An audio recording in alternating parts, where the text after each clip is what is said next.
Il était une fois une petite fille nommée Lilou. Elle a de longs cheveux blonds, elle est très mince, a le teint pâle, mais surtout, elle a de grands yeux verts qui sont ouverts sur la rêverie. Elle a souvent la tête dans les nuages, et elle est un peu peureuse. Et pourtant, qu'est-ce qu'elle aimerait partir à l'aventure? Oh, il lui arrive bien quelquefois d'aller dans les rues de son village, il y est Combray. Elle aime s'y promener. C'est un petit village qui regorge de ruelles, qui est bordé de vieilles maisons. Elle aime quelquefois s'y perdre. À bien des endroits, les bâtisses et autres monuments témoignent du passé de l'endroit, riche en histoire des siècles passés, des événements, des personnages illustres qui ont parcouru le fil des ans. Les habitants y vivent paisibles et heureux.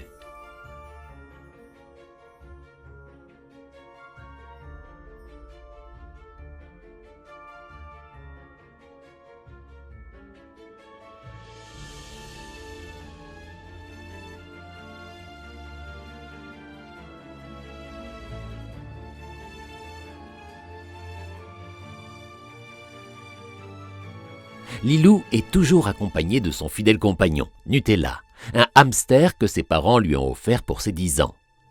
Quand il ne dort pas, il mange, et sa gourmandise lui donne souvent des joues gonflées de graines de tournesol que Lilou lui donne abondamment dès qu'il en exprime le besoin. Ils vivent heureux.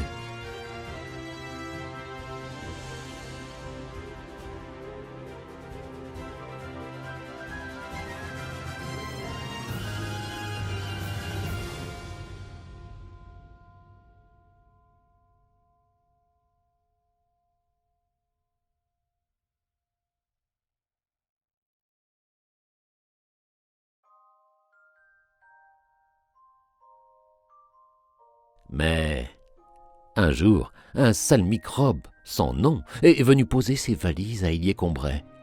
Les uns après les autres, les habitants tombent malades et gardent le lit. Les rues sont désertes et le silence remplace la joyeuse animation d'hier. Plus personne ne sort, même les valides. De peur de se faire contaminer, ils se cloîtrent chez eux. Lilou, à son tour, tombe malade.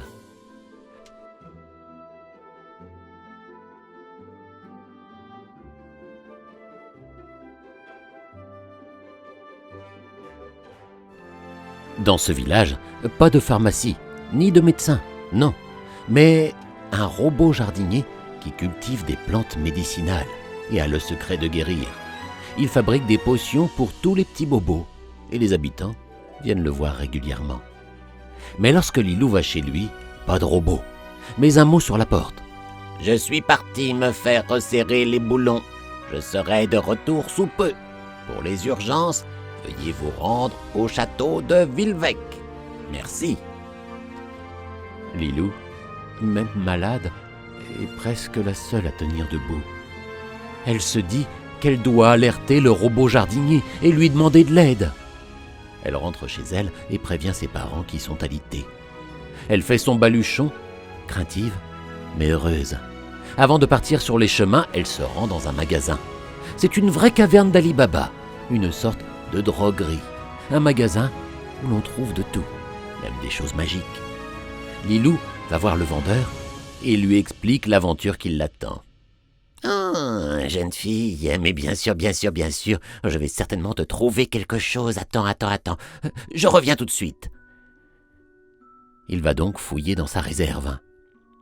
Puis, quelque temps plus tard, il revient avec une paire de bottes bien trop grandes pour Lilou et lui explique « Ce sont des bottes comme celles qu'a pu avoir le chaboté ou le petit pousset. Elles s'adaptent à la taille de ton pied et te permettront de traverser les épreuves qui t'attendent sans encombre. » Lilou prend les bottes, elle les met dans son sac et la voilà enfin prête. Elle s'élance sur les chemins d'Illier-Combray.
Elle traverse tout d'abord le vieux pont, emprunte l'allée des aubépines, longe le pré Catelan et ses 3 grands arbres, aperçoit le minaret transformé en pigeonnier, puis elle suit le chemin de halage.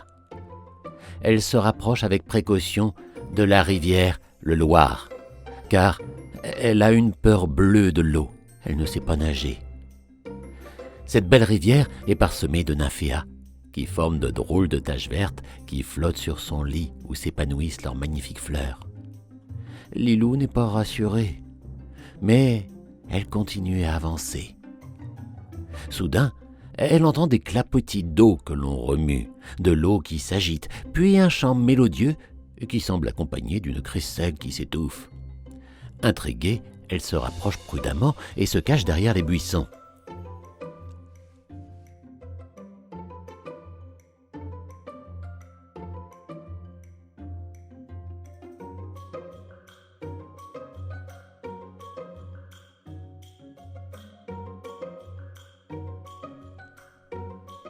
Là, sur la rivière, est étendue une sirène.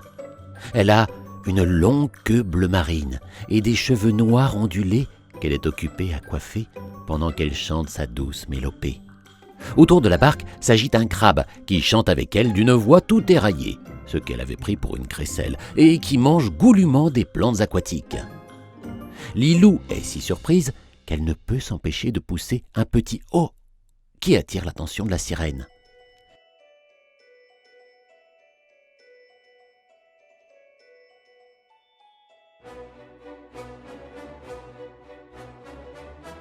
Qui est là ? Lilou se montre. « Oh, pardon de vous avoir dérangé, Madame la Sirène, mais j'ai été attiré par votre magnifique chant. Que faites-vous là ?» Le crabe, paniqué à son apparition, se précipite derrière la barque pour se cacher. « Vite, Sirena, cachons-nous !»« Silence, Milka. Et toi, jeune fille ? Tu es sur mon domaine, c'est ma rivière, petite impertinente, et ici c'est moi qui pose les questions. Pourquoi est-ce-tu me déranger ? » « Je ne voulais pas vous déranger, mais juste cueillir une fleur de nénuphar que je trouve si belle, et je suis sûr que le robot jardinier en aura besoin. Je l'ai déjà vu faire. »« Je ne comprends rien à ton histoire, mais si tu veux cette fleur, il te faudra traverser la rivière, et sans te mouiller. »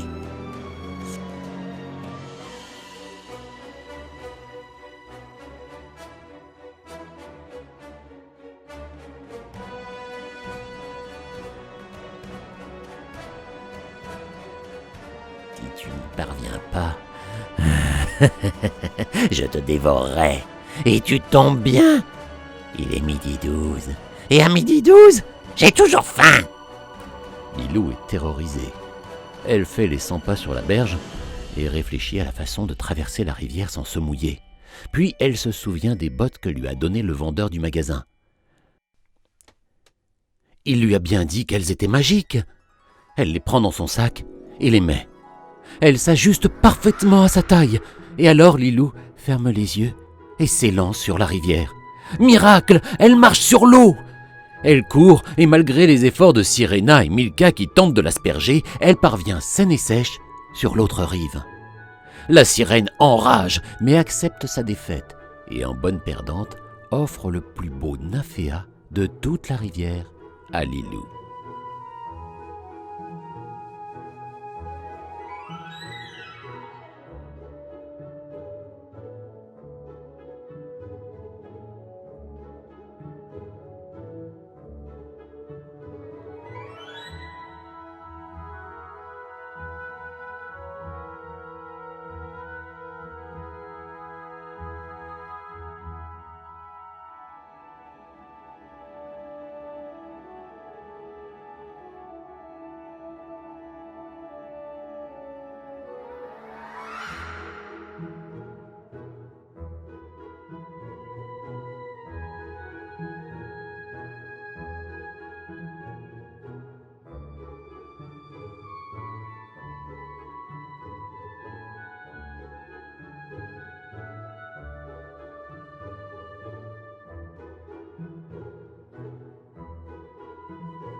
Ils reprennent leur marche et Lilou commence à être fatiguée. Surtout que, n'oublions pas qu'elle est malade. Après quelques heures, elle arrive au pont de Montoire-sur-Loire, harassée. Là, ils décident de faire une pause. Lilou s'allonge sur le rebord du pont pendant que Nutella boulotte des graines de tournesol. Elle regarde les nuages et laisse vagabonder son imagination. Un éléphant qui joue de la trompette, une grand-mère qui fait de la trottinette, un ours qui mange une glace. Les nuages prennent les uns après les autres des formes qui peu à peu emportent Lilou au pays des rêves. Là, sous le soleil de cette belle journée d'automne, tout à ses contemplations, elle glisse peu à peu dans le sommeil.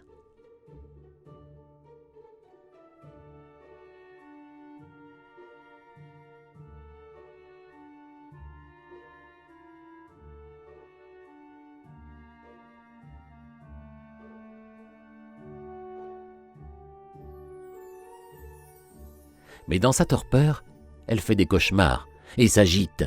Les nuages se transforment en monstres qui la poursuivent. Elle tente de leur échapper, se débat et tombe à l'eau.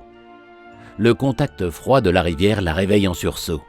Elle ne sait pas nager et commence déjà à se débattre. Malheureusement, elle a rangé ses bottes qui auraient pu la sauver dans son sac. Peu à peu, elle s'enfonce dans les profondeurs. Nutella assiste impuissant à la scène et crie, hurle, pour attirer l'attention d'un passant qui pourrait leur porter secours. Contre toute attente, c'est tout d'abord une lumière qui apparaît et qui prend ensuite les formes d'une magnifique fée. Nutella en tombe sur le derrière, bouche ouverte, d'où tombent des morceaux de son repas.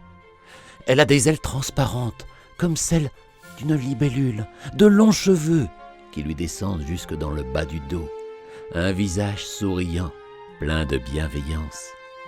Elle a une magnifique robe qui scintille au soleil et tient dans une de ses mains une baguette magique.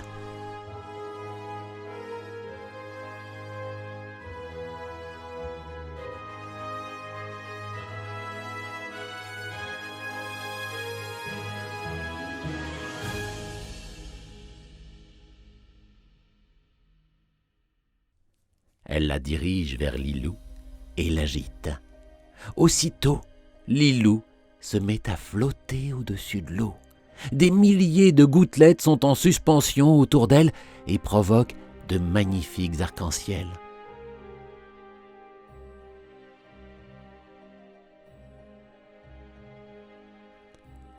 Morgane, la fée, dépose Lilou sur la rive où son hamster lui saute dans les bras. Lorsqu'elle est remise de ses émotions, elle remercie la fée de l'avoir secourue et lui raconte la raison de sa présence et ses aventures. Lilou, timidement, explique que son voyage est encore long et qu'elle ne sait pas si elle pourra venir à bout de toutes les épreuves qui l'attendent encore. Et elle demande à Morgane si elle veut bien l'accompagner. Morgane l'écoute attentivement, la regarde tendrement et sans un mot, lui offre une magnifique orchidée sauvage. Elle lui confie également une épée légère mais tranchante avec laquelle Nutella s'entraîne déjà à affronter les pires dangers. Et c'est ainsi que Lilou, Morgane et le chevalier Nutella reprennent le chemin de l'aventure.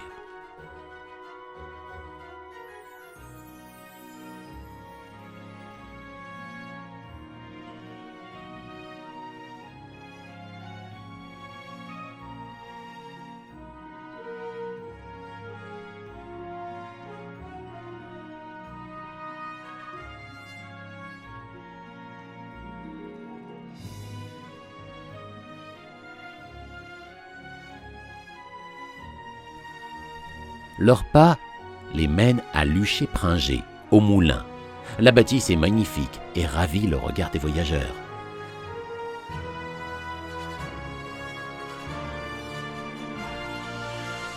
Mais elle est aussi la demeure d'un poisson au féroce appétit, que la nature a étrangement doté d'un nombre incroyable de dents et, encore plus surprenant, de petites ailes qui lui permettent d'aller contenter sa voracité çà et là.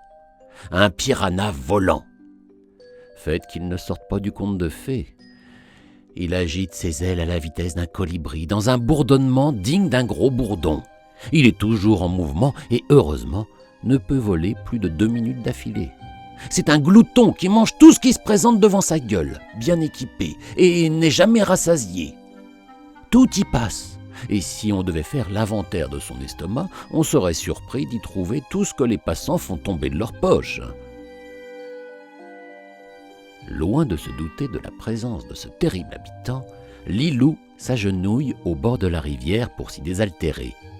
Le piranha, qui observe les visiteurs depuis un moment déjà, l'eau à la bouche, profite que la jeune fille est non loin de lui pour lui sauter dessus et tente de la manger. La pauvre, effrayée par l'apparition de l'animal qui a un faciès repoussant, fait un bond en arrière et, fatiguée par les heures passées à marcher, défaillit, soutenue par Morgane qui l'aide à s'allonger.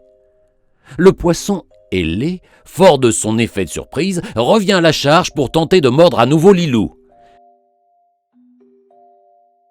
Mais il trouve sur son chemin le vaillant Nutella qui s'interpose pour protéger sa maîtresse et plante ses dents dans le piranha qui s'éloigne pour mieux revenir à l'attaque.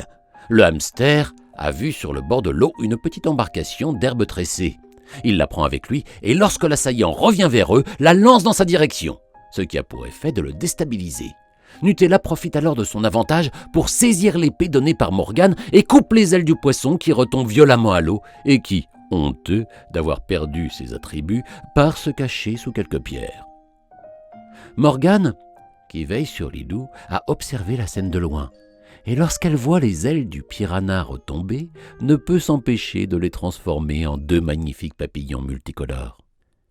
Lilou reprend peu à peu ses esprits pendant que Nutella lui raconte ses exploits.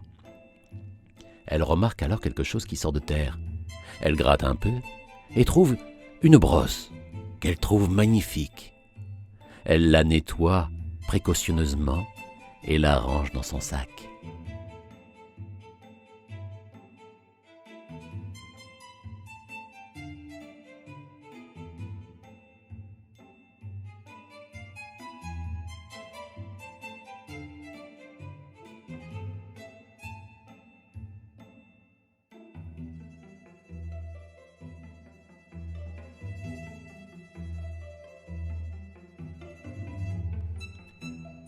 Lorsque Lilou est sur pied et remis de ses émotions, ils poursuivent leur route.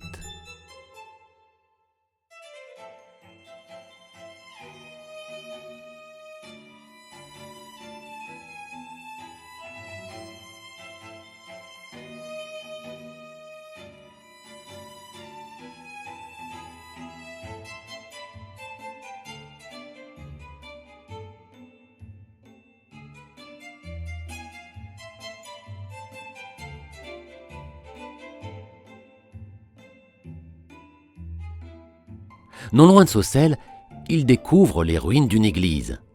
La nuit commence à tomber et c'est le seul abri à proximité. L'idée d'y passer la nuit fait frémir les 3 amis, mais ils sont fatigués et n'ont pas d'autre choix. Ils s'approchent donc du bâtiment dont les murs sont effondrés de toutes parts. Seule la toiture paraît tenir miraculeusement debout pour leur offrir un abri pour la nuit. Toutefois, quelque chose les intrigue. La végétation autour de l'édifice est calcinée, brûlée. Prudemment, ils s'avancent vers les 2 grandes portes en bois. Ils ne remarquent pas tout de suite une ombre qui se faufile au travers des trous de la toiture et qui, malgré l'obscurité, se déplace avec une folle rapidité et agilité. La bête guette les nouveaux arrivants et semble être habitée des plus mauvais sentiments. Lilou tente de pousser l'une des portes quand le terrible animal se décide à les attaquer. C'est une immense araignée, au moins 1,32 m. Elle arbore une couleur rouge vif et, campée sur ses 8 pattes, elle est bien décidée à les croquer. Elle jette sur eux des toiles brûlantes qu'ils ont toutes les peines à éviter. À plusieurs reprises, ils lui échappent, mais toujours elle repart à l'assaut et tente de les immobiliser et de les cuire sur place. Camouflés derrière une vieille statue, ils reprennent leur souffle, quand soudain, derrière eux, ils entendent un craquement. L'araignée les a contournés et fond à nouveau sur eux tout en leur jetant sa toile. Nutella, armée de l'épée, coupe les fils. Morgane essaye de lui envoyer des sorts, mais sans succès.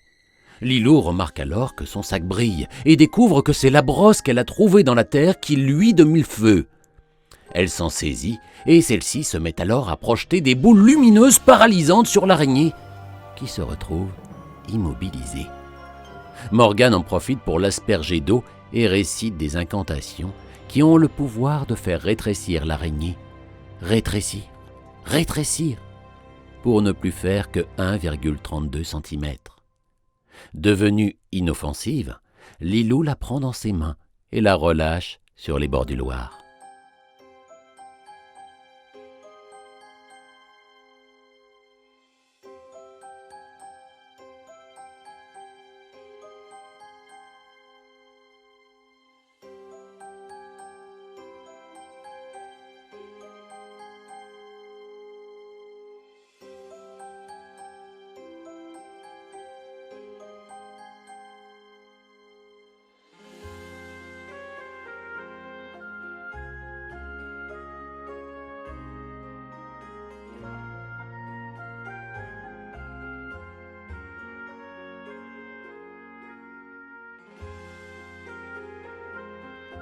Intriguée par les fils d'araignée encore fumants, Morgane décide d'en prendre quelques-uns dans une boîte spéciale qui ne craint pas le feu.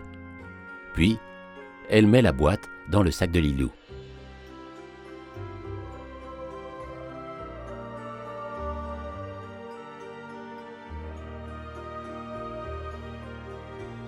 Ils passent la nuit dans l'église et au matin prennent un petit déjeuner préparé par la magie de la fée. Tartines et chocolat chaud pour la fillette et noisettes grillées pour Nutella. Après ce copieux repas, ils continuent leurs aventures.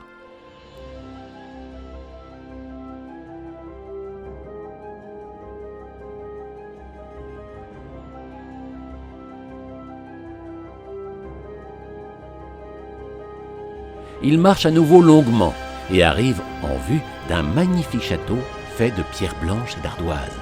Un vrai château de chevalier de princesse. C'est le château de Montreuil-sur-Loire. Il y a à l'entrée une pancarte qui intrigue nos amis. Château des robots, si tu n'as pas de boulon, passe ton chemin. Ils pensent être arrivés à destination, même si le mot les surprend.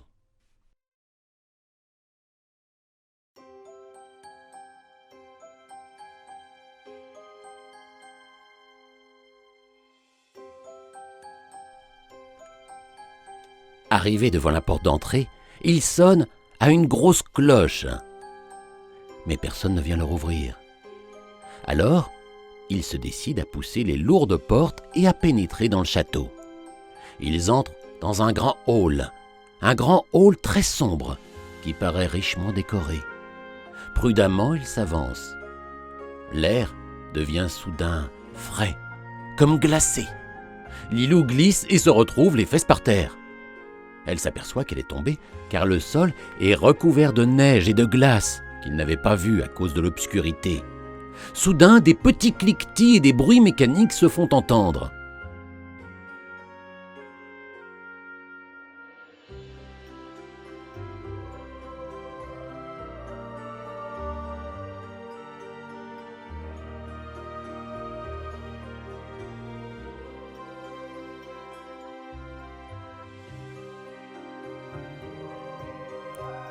Quatre petits points verts se distinguent alors dans la pénombre. Puis apparaissent deux robots au caractère peu aimable. « Vous êtes chez nous, sortez! Vous n'êtes pas les bienvenus !» L'un semble couvert de givre, comme glacé. L'autre a de la neige qui tourbillonne autour de lui. Il provoque alors une vraie tempête de neige dans laquelle se retrouvent pris nos trois amis. Un tourbillon de neige et de glace dont ils ont toutes les difficultés à s'extraire et contre lequel ils luttent pour tenter de rejoindre la sortie et ainsi échapper à leurs assaillants. Au cours de leur fuite, Lilou est touchée par un jet de glace et se transforme en statue. Morgane, malgré sa magie, est désemparée et ne peut pas la protéger. Elle se souvient alors des fils d'araignée qu'ils ont emportés avec eux. Elle ouvre la boîte qui les contient et jette les fils sur les robots, qui disparaissent dans un sinistre grincement et dans un jet de vapeur. Nutella et Morgane reprennent leurs esprits, puis entreprennent de pousser Lilou dehors afin que sa carapace de glace fonde au soleil. Mais celle-ci tombe et éclate en 1000 morceaux, libérant la jeune fille.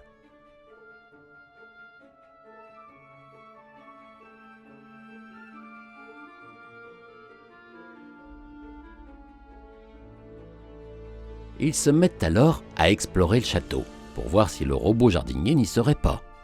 Mais aucune trace de lui. Au cours de leurs recherches, Lilou découvre de merveilleux patins à glace et ne peut résister à l'envie de les prendre. Quand elle les voit, Morgane est très surprise et lui explique que c'étaient les siens.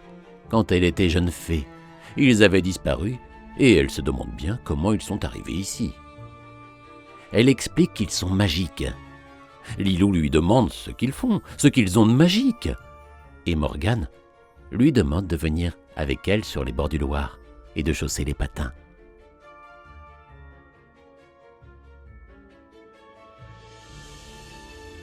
C'est ce que fait Lilou. Puis, elle lui dit de s'élancer sur l'eau. Et aussitôt, l'eau, sous les patins de Lilou, se transforme en glace. Alors, derrière Lilou, Morgane et Nutella avancent sur les eaux gelées du Loir.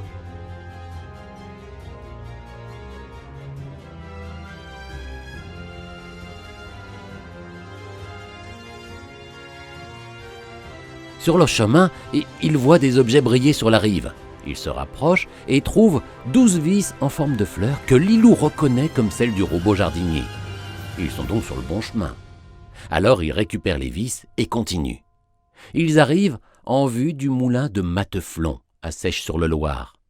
Il paraît comme sorti de l'eau et fait de pierre jaunâtre avec une quinzaine de fenêtres. Juste à côté, il y a une balançoire et la fillette ne peut résister à l'envie d'en faire. Elle enlève ses patins et se précipite sur celle-ci pour s'envoler du plus haut qu'elle peut. Elle et Nutella rient à gorge déployée sous les balancements et le regard bienveillant de Morgane. Malgré leur rire, leur attention est attirée par des pleurs. Ils tendent un peu l'oreille, descendent de la balançoire pour trouver la provenance de ces pleurs. Dans un petit recoin de la rive, ils découvrent une tortue qui verse des larmes de crocodile. C'est très rare. Ils lui demandent la raison de son chagrin. Celle-ci leur explique qu'elle a perdu son coquillage et que, chose plus grave, il contient une pierre précieuse qui a une grande valeur sentimentale pour elle. Lilou lui propose de l'aider à retrouver son coquillage. La tortue, en contrepartie, dit qu'elle lui donnera un miroir magique qui l'aidera dans sa quête. La jeune fille ne sait pas nager, donc elle est un petit peu désemparée. Mais Nutella bombe le torse et propose ses services. Et Nutella, ainsi, plonge dans la rivière à de nombreuses reprises pour chercher le fameux coquillage. Et au bout d'un certain temps, il revient avec le coquillage dans la patte et le donne à la tortue. La tortue est folle de joie et elle saute au cou de Lilou et de Nutella. Puis, elle donne le fameux miroir qui, lorsque Lilou veut se mirer dedans, fait apparaître un plan. Les trois amis le regardent avec attention et comprennent qu'il indique le chemin qu'il leur reste à parcourir pour trouver le robot jardinier.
Ils suivent les indications et arrivent au château de Villevêque. L'endroit est habité par un grand-père qui adore réparer les jouets cassés. Qui est-ce qui arrive là? Bonjour. Qu'est-ce que vous dites? Mais je ne comprends pas, parlez plus fort, je suis un peu dur de la feuille. Effectivement, le grand-père est un petit peu sourd. Alors, Lilou lui crie dans l'oreille la raison de leur venue. Le robot jardinier. Ben oui, bien sûr, ben oui. Oui, mais il me manque des pièces. Ben oui. Oui. Comment je vais pouvoir faire pour finir de le réparer, ce robot? Lilou se souvient alors des boulons qu'ils ont trouvés sur les bords du Loir. Les boulons en forme de fleurs. Il les donne au petit grand-père qui s'écrie tout de suite « Mais bien sûr, mais c'était ça qu'il me fallait, c'était ça qui me manquait, oh merci, allez, suivez-moi !» Et le petit grand-père s'engage dans le château. Nos trois amis le suivent avec ravissement, car dans les couloirs de ce château, il y a toutes sortes d'automates qui les saluent en passant, des peluches immenses. Et enfin, ils arrivent dans une pièce où le robot jardinier est allongé. Le petit grand-père prend un tournevis, quelques clés, il serre quelques boulons. Ben maintenant, il faut appuyer sur le bouton On. Il appuie sur un bouton et soudain, le robot jardinier s'assied. Il tourne la tête plusieurs fois sur elle-même et il regarde Lilou, qui lui saute au cou tout de suite. « Ah, si tu savais le long chemin que nous avons fait pour venir te chercher. Tout le monde est malade au village et nous avons grand besoin de ta science et de tes potions. »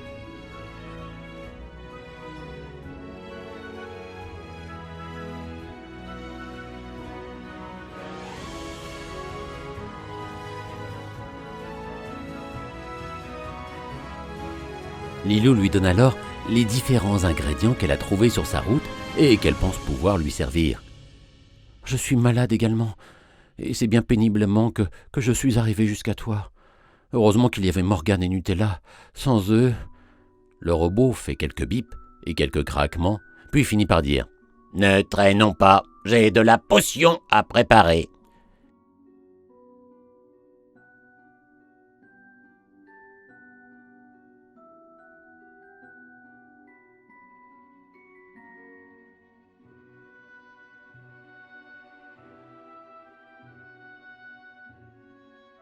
Il salue le grand-père et le remercie, puis saute dans la voiture électrique du robot jardinier, afin de regagner rapidement Illier-Combray. En chemin, le robot récolte toutes sortes d'ingrédients qui lui manquent. Il ralentit dans un virage car il se souvient que c'est l'endroit où il avait perdu ses vis à l'aller. Enfin, ils arrivent à la maison du robot jardinier, qui aussitôt se met à l'ouvrage pour préparer la potion. Lilou est la première à en prendre, et en quelques gorgées, elle bondit à nouveau. Ils remplissent ensuite de nombreuses fioles et frappent à toutes les portes pour distribuer le précieux breuvage. Peu à peu, les gens sortent à nouveau, guéris. La joie fait son grand retour, et on entend des rires et des chants.